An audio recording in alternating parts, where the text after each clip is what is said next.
നമ്മൾ ഈമാനോടുകൂടി വേണം മരിക്കാൻ. അള്ളാഹു ഭാഗ്യം തരുമാറാകട്ടെ. അൽഹംദുലില്ലാ, എൻ്റെ ജീവിതത്തിൽ ഒരിക്കലും മറക്കാൻ പറ്റാത്ത ഒരു ദിവസമാണെന്ന്.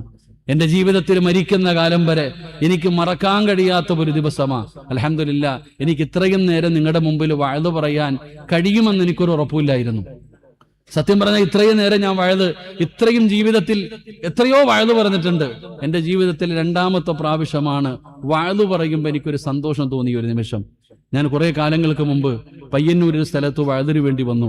വഅദിന് സ്റ്റേജിൽ കയറുന്നതിന്റെ തൊട്ട് മുമ്പാണ് എൻ്റെ പ്രിയപ്പെട്ട സഹോദരൻ അറ്റാക്ക് വന്നു മരിച്ചു എന്ന വാർത്ത ഞാൻ കേട്ടത്.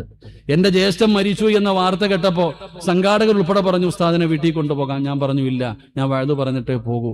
അന്ന് പയ്യന്നൂര് വെച്ച് വഅദ് പറഞ്ഞു. അൽഹംദുലില്ലാ, ദുആയും ചെയ്തിട്ട് ഞാൻ എൻ്റെ വീട്ടിലേക്ക് പോയി. മറക്കാൻ കഴിയാത്ത ഒരു ദിവസം, എൻ്റെ ജീവിതത്തിൽ മറക്കാൻ കഴിയാത്ത ഒരു ദിവസമാണ്. അള്ളാഹു ഖബറുടെ സ്വർഗമാക്കി കൊടുക്കുമാറാകട്ടെ. അള്ളാഹു എൻ്റെ ഇക്കാടെ ഖബറുടെ സ്വർഗമാക്കി കൊടുക്കുമാറാകട്ടെ. പിന്നെ എൻ്റെ ജീവിതത്തിൽ മറക്കാൻ കഴിയാത്ത രണ്ടാമത്തെ ദിവസം ഇന്നാണ്. ഇന്നും കണ്ണൂർ ജില്ലയിൽ തന്നെ ഞാൻ വഅദിന് വരുന്നതിന് വേണ്ടി സ്റ്റേജിലേക്ക് വരുന്നതിൻ്റെ തൊട്ടുമ്പ് എൻ്റെ പ്രിയപ്പെട്ട ഉമ്മ മരണപ്പെട്ടു പോയി. അള്ളാഹു സ്വർഗം കൊടുക്കുമാറാകട്ടെ.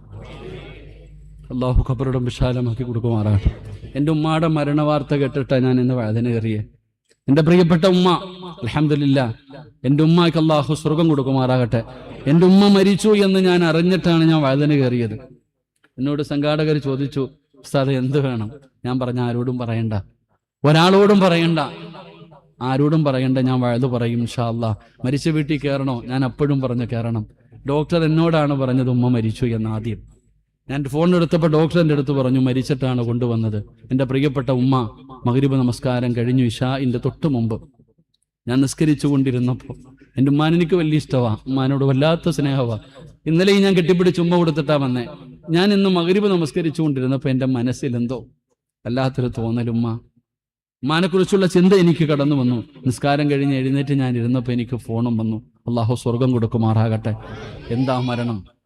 പ്രിയപ്പെട്ട മാതാവിന് അള്ളാഹു കൊടുത്ത ഏറ്റവും വലിയ സമ്മാനം എന്താ? എൻ്റെ ഉമ്മാൻ അള്ളാഹു കൊടുത്ത ഏറ്റവും വലിയ സമ്മാനം വെള്ളിയാഴ്ച ദിവസം മരിക്കാൻ കഴിഞ്ഞില്ലേ? എനിക്കത് കേട്ടപ്പോൾ, ആ മരണവാർത്ത കേട്ടപ്പോൾ എല്ലാവരും എൻ്റെ മുഖത്ത് നോക്കി. എൻ്റെ കൂടെ നിന്നവരൊക്കെ എൻ്റെ മുഖത്ത് നോക്കി, ഞാൻ കരയുന്നുണ്ടോ എന്ന്, എനിക്ക് സങ്കടമുണ്ടോ എന്ന്. എനിക്ക് സങ്കടമുണ്ട്, എന്നാലും അൽഹംദുലില്ലാ, എൻ്റെ ഉമ്മ മരിച്ചത് വെള്ളിയാഴ്ച ദിവസമാണല്ലോ. ഏതൊരു മനുഷ്യനും ദുആ ചെയ്യുന്നത് വെള്ളിയാഴ്ച രാവിലെ മരണം കിട്ടാൻ വേണ്ടിയാ. അപ്പൊ അള്ളാഹ് എൻ്റെ ഉമ്മാന് കൊടുത്ത ഏറ്റവും വലിയ സൗഭാഗ്യം, ഇതിനെക്കാലം എന്താ വേണ്ടത്? അള്ളാഹു നമുക്ക് നല്ല മരണം നൽകുമാറാകട്ടെ.